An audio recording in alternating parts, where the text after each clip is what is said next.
خوبصورتی بھی اللہ کی دین ہوتی ہے۔ خوش نصیب ہوتی ہیں وہ لڑکیاں جو بہت خوبصورت اور من چاہی ہوتی ہیں، جن کے رشتے بہت جلدی آ جاتے ہیں۔ میرا معاملہ خوبصورت لڑکیوں کے برعکس تھا۔ میں چھوٹی عمر سے ہی قبول صورت تھی۔ کہتے ہیں کہ جب لڑکیاں بڑی ہوتی ہیں تو وہ رنگ و روپ نکھار لیتی ہیں، لیکن میرے ساتھ ایسا نہیں تھا۔ میں بڑی بھی ہو گئی تھی لیکن میری شکل ویسی ہی تھی، رنگ بھی سانولا تھا۔ میری عمر 22 سال ہو گئی تھی لیکن ابھی تک میرا رشتہ نہیں آیا تھا۔ مجھے فکر ہوتی تھی کہ اگر میرا رشتہ نہ آیا تو کیا میں ساری زندگی کنواری رہ کر اپنے ماں باپ کے گھر گزاروں گی؟ میں اپنے رشتے کے لیے اللہ سے دعائیں کرتی تھی۔ میرے لیے کوئی شہزادہ تو نہیں آئے گا، لیکن میں چاہتی تھی کہ میرے لیے جس کا بھی رشتہ آئے اچھا ہی ہو۔ کچھ ہی دن گزرے تھے کہ میرے لیے ایک اچھے اور خوبصورت مرد کا رشتہ آ گیا۔ میں نے جب لڑکے کی تصویر دیکھی تو حیران ہی رہ گئی تھی۔ وہ لڑکا بہت خوبصورت اور گھوڑا چٹا تھا۔ اس کا تعلق امیر گھرانے سے تھا۔ میرا تعلق بھی اچھے گھرانے سے تھا۔ میرے ابو ایک فیکٹری میں ملازم تھے، جبکہ امی ایک گھریلو خاتون تھی۔ میرا کوئی بھائی نہیں تھا۔ میں اپنے ماں باپ کی اکلوتی بیٹی تھی۔ میں اپنے لیے خوبصورت لڑکے کا رشتہ آنے پر بہت خوش تھی اور خود کو خوش نصیب سمجھ رہی تھی، لیکن تصور میں خود کو اس کے سامنے بہت عجیب سا محسوس کر رہی تھی۔ مجھے غربت کا مسئلہ نہیں تھا، لیکن میں جب بھی اپنی سامنے رنگت دیکھتی تھی تو میں خود کو بڑی کمتری میں مبتلا پاتی تھی۔ میری سہیلیاں مجھے مشورے دیتی تھیں کہ تم فلاں کریم استعمال کرو، فلاں لوشن لگاؤ، اس سے تمہارا چہرہ نکھر آئے گا، رنگ بھی گورا ہو جائے گا، جب تمہارا دلہا تمہیں دیکھے گا تو وہ بہت خوش ہو جائے گا اور تم پر فریفتہ ہو جائے گا۔ ان کی باتیں سن کر میں شرما جاتی تھی۔ کہتی تھی کہ مجھے کریمیں اور لوشن لگانے کی ضرورت نہیں ہے، مجھے جس نے پسند کرنا ہوگا ایسے ہی کر لے گا۔ یہ الگ بات تھی کہ میں اپنی شادی سے خوش تھی۔ میرا دل بلیوں اچھلتا تھا، لیکن نہیں جانتی تھی کہ میرے ساتھ ایسا بھی ہو جائے گا جس کا میں نے تصور بھی نہیں کیا تھا۔ جیسے جیسے شادی کے دن قریب آ رہے تھے، میری بے چینی اور پریشانی بڑھتی جا رہی تھی۔ یہ بات مجھے ستاتی تھی کہ اگر میرے دلہے نے مجھے ناپسند کر لیا تو پھر کیا ہوگا؟ میرے ہونے والے دلہے کا نام رفیق تھا، اس کی عمر 24 سال تھی۔ میری سہیلیاں بار بار کہتی رہتی تھیں کہ تم اپنے چہرے پر کریمیں لگایا کرو، تمہارا رنگ کچھ ہی دنوں میں گورا ہو جائے گا۔ پھر ایک دن میں نے بازار سے کریم خرید ہی لی۔ میں کریم چہرے پر لگانے ہی لگی تھی کہ میری اماں نے مجھے روک دیا اور غصے سے بولی، یہ کیا کر رہی ہو؟ خبردار اگر تم نے چہرے پر کریم لگائی۔ بیوقوف لڑکی، کریمیں لگانے سے چہرے کی جلد خراب ہوتی ہے۔ مجھے اماں کی بات سن کر حیرانی ہوئی۔ ایسا میں پہلی بار سن رہی تھی کہ کریمیں لگانے سے چہرے کی جلد خراب ہوتی ہے، حالانکہ کریمیں لگانے سے تو چہرے کی جلد نکھرتی ہے۔ میں نے تعجب سے کہا کہ اماں یہ کیسے ہو سکتا ہے؟ میری سہیلیاں بھی تو کریمیں لگاتی ہیں، ان کی جلدیں تو خراب ہی نہیں ہوتی۔ میں بھی کریم لگاؤں گی، مجھ میں بھی ضد آ گئی تھی۔ میں چہرے پر کریم لگانے ہی لگی تھی کہ اماں نے مجھ سے ڈبیا چھین لی۔ پھر وہ غصے سے کہنے لگی، تمہارا تو دماغ ہی خراب ہو گیا ہے، میری بات غور سے سنو، تمہاری شادی میں ابھی 20 دن باقی ہیں۔ تم ایک کام کرو، جب تک تمہاری شادی کا دن نہیں آ جاتا تم کسی بھی مرد کے سامنے نہیں آؤ گی۔ اماں کی بات سن کر مجھے حیرت ہوئی۔ میں نے پوچھا تو کہنے لگی کہ ایسا میں اس لیے کہہ رہی ہوں، مجھے میری ایک جانے والی نے بتایا ہے کہ اگر تمہاری بیٹی شادی کے دن تک کسی مرد کے سامنے نہیں آئے گی تو قدرتی طور پر اس کی رنگت نکھر جائے گی اور چہرہ نور سے بھر جائے گا۔ اماں کی بات سن کر مجھے حوصلہ ہو گیا تھا اور میں نے اس کی بات پر عمل کرنے کا فیصلہ کر لیا تھا۔ نہیں معلوم تھا کہ اماں کی باتوں میں سچائی ہے یا اس نے مجھے جلد کی خرابی سے بچنے کے لیے یہ مشورہ دیا ہے۔ میں نے کہا کہ اماں اگر پھر بھی میری رنگت نہ بدلی تو پھر کیا ہوگا؟ اماں نے کہا کہ تم فکر مت کرو، پھر بھی تمہارا شوہر تمہیں پسند کرے گا کیونکہ اس نے بڑی چاہ سے تمہارا ہاتھ مانگا ہے۔ اماں کی یہ بات سن کر مجھے حیرت ہوئی۔ مجھے آج ہی پتا چلا تھا کہ میرے ہونے والے شوہر نے بڑی چاہ سے میرا ہاتھ مانگا تھا۔ میں سوچتی تھی کہ آخر اس نے مجھ میں دیکھا ہی کیا تھا۔ میں نے پوچھا تو اماں ہنس کر بولی کہ اسے تمہاری رنگت سے کوئی مسئلہ نہیں ہے، بلکہ اسے تو سانولی رنگت ہی اچھی لگتی ہے۔ ویسے بھی تمہارے نقوش تیکھے ہیں اور تیکھے نقوش پر سانولی رنگت اچھی لگتی ہے۔ اماں میری تعریف کرتے ہوئے زمین و آسمان کے کلابے ملا دیتی تھی اور میں ہنس دیتی تھی۔ مجھے معلوم تھا کہ بغیر کریمیں استعمال کیے میری رنگت گوڑی نہیں ہو سکے گی۔ میری ماں میرا دل رکھنے کی خاطر کہہ رہی تھی۔ میں نے ماں کی بات ماننے میں ہی ٹھانی۔ دن اپنی رفتار سے گزرنے لگے، پھر گھر والوں نے میری شادی کی تیاریاں شروع کر دی۔ مجھے یہ بھی ڈر لگا ہوا تھا کہ جب میں رخصت ہو کے سسرال میں جاؤں گی تو کہیں کوئی میری سانولی رنگت کا مذاق نہ اڑائے۔ پھر دن گزرنے میں وقت ہی نہ لگا اور میری شادی ہو گئی۔ میں بہت ڈری ہوئی تھی، انجانے خوف مجھے گھیرے ہوئے تھے۔ میں جب کار سے اتر کر سسرالی گھر پہنچی تو میری نندوں، بڑی نند اور دوسری لڑکیوں نے ہم پر پھولوں کی پتیاں نچھاور کی۔ میں اپنا شاندار انداز میں استقبال ہوتا دیکھ کر سرشار ہو گئی۔ کبھی سوچا بھی نہیں تھا کہ مجھے اتنی اچھی پذیرائی ملے گی، میرا اتنا شاندار استقبال ہوگا۔ میرا تو رواں رواں خشک ہو گیا تھا۔ مجھے ماں کی نصیحت بھی یاد تھی۔ اس نے کہا تھا کہ सास कभी मां नहीं बन सकती और नंदे ना ही बहनें बन सकती हैं। उनसे मोहतात होकर रहना, वरना ये तुम्हें अपने काबू में करने की पूरी कोशिश करेंगी। अपने शौहर को भी अपनी मुट्ठी में रखना, उसे अपने इशारों पर नचाना, इस तरह वो सारी जिंदगी तुम्हारा गुलाम बनकर रहेगा। मैंने अम्मा की ये बातें अपने पल्लू से बांध ली थी और सोच लिया था कि मैं पहले ही दिन शौहर को अपनी मुट्ठी में करूंगी। उसके बाद बड़ी नंद और छोटी नंदों को भी अपनी मुट्ठी में करूंगी और उन पर अपना रोब रखूंगी। उनकी बातों में नहीं आऊंगी। मेरी सास और ससुर नहीं थे। मैं जानती थी कि जब मैं अपने शौहर को अपनी मुट्ठी में कर लूंगी तो वो मेरी हर बात मानेगा। बड़ी नंद और नंदे कुछ भी कहेंगी तो वो उनकी बात नहीं सुनेगा। फिर मुझे हुजला उर्सी में लाया गया। मेरी बड़ी नंद और नंदे साथ साथ थी। वो सब मेरे गिर्द जमा हो गई और मुझसे बातें करने लगी। फिर उनके जाने के बाद मेरा शौहर आ गया। वो तो मुझे देखकर खुश हो गया था और मेरी बहुत तारीफें कर रहा था। मैं शर्म के मारे पानी पानी होती जा रही थी, क्योंकि मेरी रंगत सांवली थी और उसकी रंगत गोरी। इसके बावजूद वो मेरी तारीफें कर रहा था। हम बातें करने में मसरूफ थे कि अचानक दरवाजे पर दस्तक हुई। हम दोनों ने चूक कर दरवाजे की तरफ देखा। फिर शौहर ने उठकर दरवाजा खोला तो बाहर मेरी बड़ी नंद खड़ी थी। वो मेरे लिए शरबत लाई थी, क्योंकि गर्मियों का मौसम था। उसने मुझे शरबत दिया और कहने लगी, भाभी ये शरबत पी लो, इससे तुम्हें अच्छा महसूस होगा। पहले मैंने नंद की तरफ देखा, फिर शौहर की तरफ देखा तो वो मुझे अजीब सी नजरों से घूर रहा था। साथ ही उसने आंखों से इशारा किया कि शरबत पी लो। मैंने गिलास उठा लिया और शरबत पी गई। मुझे उस वक्त वाकई बड़ी शिद्दत से प्यास लग रही थी। शरबत पीने से मुझे बेहद सुकून महसूस हुआ था। अगली सुबह नाश्ते के बाद बड़ी नंद आ गई। उसने मेरे शौहर को बाहर भेज दिया था और मेरे पास बैठ गई थी। मुझे हैरत हुई कि बड़ी नंद ने मेरे शौहर को बाहर क्यों भेज दिया है। मैं पूछना ही चाहती थी कि उसने मेरे शौहर को बाहर क्यों भेज दिया है, लेकिन उसने मुझे बोलने का कोई मौका ही ना दिया। मेरे हाथ थामे और उन्हें गौर से देखने लगी। मैं खामोशी से बड़ी नंद को तकती रही थी। फिर वो कहने लगी, बेटा तू तो बहुत कमजोर है, शादी से पहले खाती पीती नहीं थी, औलाद कैसे पैदा कर सकेगी। बड़ी नंद की ये बात मुझे बड़ी अजीब लगी। जबकि बड़ी नंद मुस्कुरा रही थी, मैंने बड़ी नंद की बात को इग्नोर कर दिया, क्योंकि मैं जानती थी कि बूढ़ी औरतों की बातों का बुरा नहीं मानना चाहिए। वो अक्सर ऐसी बातें कर जाती हैं। मेरी बड़ी नंद की उम्र भी 60 साल के लगभग थी। मैं दिल ही दिल में दुआ कर रही थी कि बड़ी नंद वहां से चली जाए। वो जाने की बजाय मजीद कहने लगी कि बेटी, हम लोग खाते पीते घराने से हैं। हमारी नजर में सेहत से ज्यादा कोई चीज अहम नहीं है। तुम्हें भी खाना पीना होगा और अपनी सेहत बनानी होगी। मैंने इस बात में सर हिला दिया। मैं वाकई ढान 5 से लड़की थी। नाश्ते में एक ब्रेड, दोपहर में एक चपाती और रात में आधी चपाती से ज्यादा नहीं खाती थी। ये मेरी बचपन से ही आदत थी, जो अभी तक चल रही थी। जिस अंदाज में बड़ी नंद मुझसे बात कर रही थी, मुझे यूं लगा जैसे वो कोई डॉक्टर हो। फिर उसने मजीद कहा कि बेटी, अगर तुम्हें कोई चीज खानी हो तो बिला झिझक अपने शौहर से कह देना, वो तुम्हें ला देगा। शर्म करने की कोई बात नहीं है। अब तुम इस घर की बहू हो और हमारी फैमिली का हिस्सा हो। और हाँ, घर का कोई भी काम करने की जरूरत नहीं है। कामकाज करने के लिए हमारे घर में मुलाजमाएं हैं। तुमने हमारी नस्ल चलानी है। बड़ी नंद की ये बातें मुझे अजीब सी लग रही थी। अभी तो मेरी शादी को 20 घंटे भी नहीं हुए थे और वो मुझसे अजीबोगरीब बातें कर रही थी। मुझे याद था कि शादी से 2 साल पहले मैं थोड़ी मोटी सी हो गई थी। मुझे मोटापा पसंद नहीं था, इसलिए मैंने चिकनाई वाली चीजें खाना छोड़ दी थी और मैंने कुछ ही महीनों में खुद को स्लिम और स्मार्ट कर लिया था। अम्मा भी कहती थी कि मोटापा किसी काम का नहीं होता, इससे लड़कियों का वजूद भारी हो जाता है। आजकल के मर्द भी ढान 5 से लड़कियों को पसंद करते हैं। शायद यही वजह थी कि बड़ी नंद भी मुझे कमजोर होने का ताना दे रही थी। वो चली तो गई। थोड़ी देर के बाद शौहर आ गया। उसका नाम आमिर था। वो पूछने लगा कि मेरी अम्मा तुमसे क्या बातें कर रही थी। मैंने उसे सारी बातें बता दी तो वो मुस्कुरा उठा।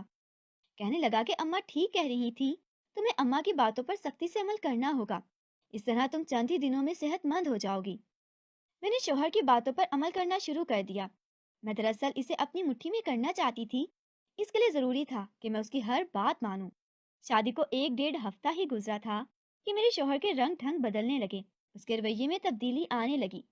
जो शरबत मुझे शादी की रात नंद ने पिलाया था, मैं वो शरबत रोजाना ही रात सोने से पहले पीती थी। एक सुबह मैं किचन में नाश्ता बनाने गई तो वहां बड़ी नंद पहले से मौजूद थी। मुझे देखते ही पूछने लगी, बेटी क्या तुम बाकायदगी से शरबत पी रही हो। मैंने कहा कि हाँ अम्मा, मैं बाकायदगी से शरबत पीती हूँ, लेकिन मैं रात को शरबत पीना भूल गई थी। दरअसल मैं कल सारा दिन की जागी हुई थी, इसलिए मुझे जल्दी नींद आ गई थी। मैं ईशा की नमाज पढ़ने के बाद सो गई थी। बड़ी नंद ने अजीब सा मुंह बना लिया था। कहने लगी कि अच्छा ठीक है, मैं तुम्हें अभी शरबत बना देती हूँ, तुम वो शरबत पी लो। सुबह सुबह शरबत पीने का मेरा कोई मूड नहीं था, लेकिन बड़ी नंद की बात भी लाजमी थी। बड़ी नंद ने मुझे शरबत बनाकर दिया और मैं पी गई। बड़ी नंद खुश होकर बोली कि शाबाश बहू, अगर तुम मेरी बात मानती रहोगी तो फायदे में रहोगी, अगर तुमने मेरी बात नहीं मानोगी तो नुकसान उठाओगी। मैं गौर से बड़ी नंद की बातें सुन रही थी। वो मुसलसल बोल रही थी। वो दोबारा बोली, और हाँ, मैं तुमसे जो भी बात करती हूँ, तुमने इसके बारे में अपने शौहर को कुछ नहीं बताना और ना ही अपनी सहेलियों को कुछ बताओगी। मेरी हर बात एक राज समझकर अपने पेट में रखना। मैंने सर हिला दिया, लेकिन मुझे लग रहा था कि बड़ी नंद मुझे अपनी मुट्ठी में रखना चाहती थी। मैंने सिर्फ सर हिलाने से ही इक्तफा किया था। वो कहने लगी कि बेटी देखो, असल में हमारा भी एक ही भाई है, हमारे माँ बाप नहीं है। हमारे माँ बाप की ख्वाहिश थी कि हमारा एक और भाई हो, लेकिन शायद अल्लाह को मंजूर नहीं था। अब मैं चाहती हूँ कि हमारे घर में बच्चे हों, लेकिन तुम्हें सिर्फ एक ही बेटा पैदा करना होगा। मैं हक्का बक्का सी नजरों से अपनी नंद को देखने लगी। बाद में मैंने कहा कि जी आप कैसी बातें कर रही हैं, बेटा हो या बेटी ये तो सब अल्लाह के इख्तियार में है। इंसान के बस में होता तो शायद वो फिर ऐसा करता। मेरी बात सुनकर बड़ी नंद मुस्कुरा दी और मेरे कान में कहने लगी, बेवकूफ लड़की, क्यों परेशान हो रही हो? तुम पहला बेटा ही पैदा करोगी, मैं तुम्हें बता दूंगी। इस बारे में तुमने आमिर से कोई बात नहीं करनी, ये बात हमारे दरमियान ही रहे। मैं बड़ी नंद की बातें हैरत से सुन रही थी। उसका अंदाज ऐसा था जैसे वो मुझे किसी को भी बताने से मना कर रही हो। शादी के बाद हर औरत या मर्द दोनों की ख्वाहिश होती है कि उनकी भी औलाद हो, लेकिन ये नहीं सोचते कि पहली औलाद बेटा हो या बेटी। मैंने बड़ी नंद से वादा कर लिया कि मैं इस बारे में आमिर या किसी और से भी जिक्र नहीं करूंगी। वैसे भी ऐसी बातें दूसरों को बताने वाली थोड़ी होती हैं। मेरा मकसद अभी अपने शोहर को मुट्ठी में लेना था, ताकि वो मुझे मासूम और मजलूम समझे और हर वक्त मेरे साथ खड़ा रहे। मुझे अम्मा ने भी यही सिखाया था। चाचा मैं किचन से निकलकर अपने कमरे में गई तो मेरी आंखों में आंसू थे। मुझे रोता हुआ देखकर आमिर बेइख्तियार चौंक पड़ा और पूछने लगा कि मेरी जान रो क्यों रही हो, क्या किसी ने कुछ कहा है? वो परेशान हो गया था। मैंने उसके पास बैठते हुए कहा कि हाँ, आपकी बड़ी बहन ने बात ही कुछ ऐसी की है कि मुझे रोना आ गया है। आमिर ने इस्तफसार किया कि उन्होंने क्या कहा है। मैंने मासूम बनते हुए कहा कि अगर तुमने पहला बेटा ना किया तो मैं आमिर से कहकर तुम्हें तलाक दिलवा दूंगी। मेरी बात सुनकर आमिर परेशान हो गया और मैंने झूठ मूठ के आंसू जारी रखे। आमिर ने मुझे तसल्ली दी और कहने लगा कि तुम फिक्र न करो, जो होगा अल्लाह बेहतर करेगा। मैं मुतमईन हो गई और मेरे मन में लड्डू फूटने लगे। मैं जानती थी कि मेरी बात सुनकर आमिर के दिल में बड़ी बहन के लिए नफरत पैदा हो जाएगी। इस तरह वो मेरी मुट्ठी में आ जाएगा। जब आमिर कहाँ पर चला गया तो बड़ी नंद आ गई। कहने लगी, बेटी, मैं तुम्हारे लिए शरबत लाई हूँ, इसे पी लो। इससे तुम्हारी सेहत अच्छी हो जाएगी और तुम बेटा भी पैदा करोगी। मैंने शरबत ले लिया, लेकिन मैं हैरान थी कि आखिर इस शरबत में ऐसा क्या था कि मेरी पहली औलाद लड़का ही होगी। अब मैं बड़ी नंद की बातें सुनकर गुस्सा करने लगी थी। मैंने उसे शरबत से भरा ग्लास लेकर टेबल पर रख दिया और बड़ी नंद से बोली कि आप फिक्र ना करें, मैं शरबत पी लूंगी। वो खुश हो गई, मगर मैंने सोच लिया था कि मैं वो शरबत नहीं पीऊंगी।